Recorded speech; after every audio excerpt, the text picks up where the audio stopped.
ఈరోజు కాంగ్రెస్ పార్టీ విలీనమైపోయింటే ఈ ప్రశ్న వైఎస్ఆర్సీపీ వాళ్ళు కూర్చొని ఉందిలా, అవునా కదా? కాబట్టి తప్పకుండా ఇది రాజకీయాలని వేరే విధంగా చేయదండి. ఆయన గౌరవార్థకంగా ఒకటికి పట్టి 10 సార్లుగా శంకర్ బాగున్నావా, చాలా గొప్పగా వచ్చేసినాను, నువ్వు చేసుకోపోతా ఉన్నావు, రియలీ గ్రేట్ అని చెప్పి ఆయనంతగా ఆయన వచ్చి షేక్ హ్యాండ్ ఇవ్వడము, ఆయనంతగా ఆయన మాట్లాడటము, ఆయనంతగా ఆయన కలవడమే కానీ నేను పోయి ఎమ్మెల్యే దగ్గర కలిసింది, ఆయన దగ్గర మాట్లాడింది లేదు. ఇంకా యూతులు వస్తూ ఉండగా ప్రెస్ వాళ్ళందరూ వచ్చినారు. ప్రెస్ వాళ్ళందరూ వచ్చినప్పుడు చెప్పినాను నేను అక్కడ, తప్పకుండా ఈసారి 10 సంవత్సరాలు ఇంకా ఏం జరిగిందనేది తెలుసు, ఎవరికి ఓటు వేయాలనేది తప్పకుండా ఆల్రెడీ ఓటర్స్ అందరూ డిసైడ్ అయినారు. కాబట్టి ఇది నిజమైన విజయం. వాళ్ళు మనతో వచ్చి కలవడం అంటే నేను అన్నమేంటే అది గర్వంగా ఫీల్ కావాలా. ఒక కాంగ్రెస్ పార్టీ ఇప్పుడు 2-3 నెలలు ఇంకా పుంజుకొని ఇంత గొప్ప స్థాయికి వచ్చినప్పుడు వాళ్ళందరూ వచ్చి షబాష్ అనేసి ఒక రేంజ్కి వచ్చినారంటే పక్క పార్టీ వాళ్ళది వెరీ గుడ్ అని చెప్పి షబాష్ అని చెప్పి మన దీనికి ఎప్పుడైనా 10 సంవత్సరాల ముందు ఎమ్మెల్యే వచ్చి చూసినారా? ఈ బి శివశంకర్ని కొనాలంటే,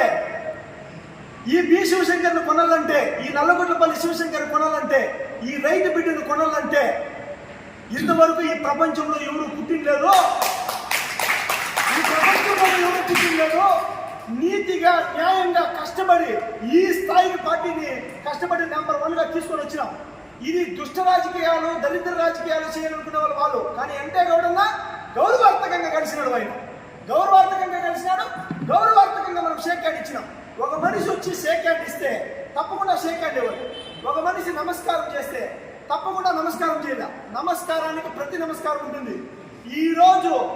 ఈరోజు సంస్కారపూర్వకంగా వాళ్ళిద్దరిని వాళ్ళు కలిసినప్పుడు మనం కలిసినాం.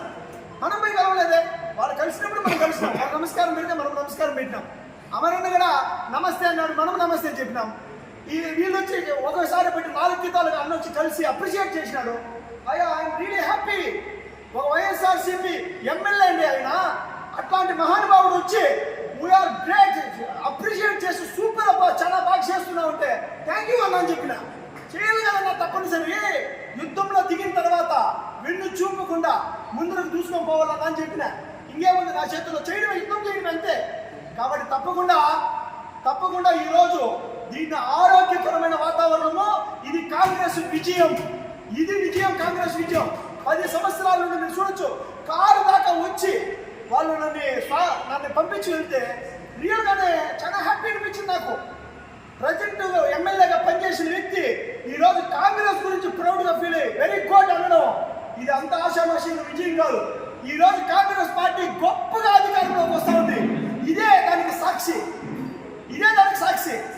వైఎస్ఆర్సీపీ కాంగ్రెస్ లోకి విలీనం ఏమైనా జరగచ్చు కానీ కాంగ్రెస్ వైఎస్ఆర్సీపీలోకి జీవితంలో విలీనం జరగదు. రాసిపెట్టుకోండి, మీరు బుక్లో రాసిపెట్టుకోండి. టీడీపీ వచ్చిందన్న కాంగ్రెస్ లో కలవచ్చు కానీ కాంగ్రెస్ టీడీపీలో కలవడం 100% జరగని పని. ఇది INC Indian national Congress party నుండి వచ్చిన ఎమ్మెల్యే క్యాండిడేట్ నేను, నాట్ లోకల్ పార్టీ. ఈ లోకల్ పార్టీలన్నీ తప్పకుండా కాంగ్రెస్ పార్టీకి రావాల్సిందే. అదే చెప్పిన నేను, చంద్రబాబు నాయుడు గారు ఆ కాంగ్రెస్ పార్టీని ఇంకా వచ్చిన వాళ్ళే. ఇక్కడున్న వైఎస్ఆర్సీపీ మొత్తం కాంగ్రెస్ క్యాడరే. తప్పకుండా ఈరోజు వచ్చేసిందన్న వైఎస్ఆర్సీపీ వాళ్ళు కానీ, మన టీడీపీ ప్రభుత్వం ఇంకా ఉండేవాళ్ళు కానీ, టీడీపీ కార్యకర్తలు కానీ వీళ్ళందరూ తప్పకుండా కాంగ్రెస్ పార్టీలోకి ఈరోజు వస్తూ ఉంటారు. వాళ్ళందరూ వాళ్ళు వస్తున్నారు. వాళ్ళందరూ వాళ్ళు వస్తేనే విజయం అవుతుంది. లాస్ట్ టైం ఓటింగ్ శాతం ఎంత? చాలా తక్కువ ఉంది కాంగ్రెస్ పార్టీది. ఈరోజు వైఎస్ఆర్సీపీ మొత్తం ఓట్లేస్తేనే కాంగ్రెస్ గెలుస్తుంది.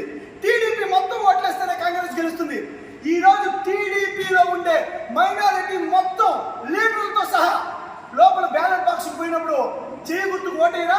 మీరు చెప్పండి సార్, చేయి గుర్తుకు ఓటేయరా? ఏ ముస్లిం కానీ నరేంద్ర మోడీని ప్రధానమంత్రి చేయాలనుకోవాలా, రాహుల్ గాంధీని ప్రధానమంత్రి చేయాలనుకున్నారు. కాబట్టి అందరూ కాంగ్రెస్ పార్టీకి ఓటేయాలని చెప్పి సిద్ధమైనారు, బడుగు బలహీన వర్గాలు అందరూ. కాబట్టి తప్పకుండా 2 పార్టీల్లో ఉండే ప్రతి ఒక్క మనిషి కాంగ్రెస్ వైపు వస్తున్నారు. ఈరోజు అదే షాక్ గురైంది. వాళ్ళు నన్ను ఇంత రిసీవ్ చేసుకోవడం రియల్గా నాకు ఆనందదాయకమైంది. ఆయనకి ఎప్పుడు అనా అంటే కూడా రియలీ థ్యాంక్ యూ. ఇంత గొప్పగా అప్రిషియేట్ చేసినారు మీరు. అది లీడర్ లక్షణ అప్రిషియేట్ చేసినారు. సూపర్ శంకర్ అన్నారు. అన్నా థ్యాంక్ యూ అన్నా. యుద్ధంలో దిగినాం, యుద్ధం చేసుకుంటా వెళ్ళాం. గెలిచి మళ్ళీ తప్పకుండా ఇద్దరు ఎమ్మెల్యేల దగ్గరికి వెళ్తాను, ఇద్దరు ఎమ్మెల్యేలతో కలుస్తాను. వీళ్ళు ఏమేమైతే చేయలేదో వీటిలన్నింటినీ అభివృద్ధి చేసి చూపిస్తాను ఇదే పవన్ నియోజకవర్గంలో. గెలిచిన తక్షణం అమరం ఇంటికి గెలిచిన తక్షణమే వెంకటగౌడ ఇంటికి పోయి అభివృద్ధి చేసే దాంట్లో వాళ్ళని భాగం చేసుకుంటానని మీకు అందరికీ మాటిస్తా ఉన్నాను.